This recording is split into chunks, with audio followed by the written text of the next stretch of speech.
এই প্রচণ্ড গরমে শরীরকে একদম সতেজ রাখতে পারে এমন ৩টি দারুণ পানীয় সম্পর্কে আজ আমরা জানব।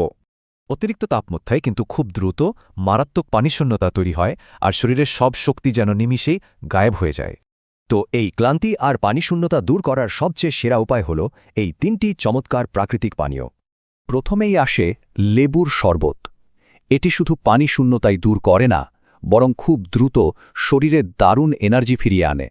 খেয়াল করলে দেখা যায় লেবু যেখানে দ্রুত শক্তি যোগাচ্ছে, ডাবের পানি ঠিক সেখানে শরীরকে একদম ভেতর থেকে শীতল করে। সত্যি বলতে ডাবের পানি শরীরের ভেতরের তাপমাত্রাকে দ্রুত কমিয়ে আনে, ফলে নিমিষেই সব দুর্বলতা কেটে যায়। এবার আসা যাক তরমুজের জুসে।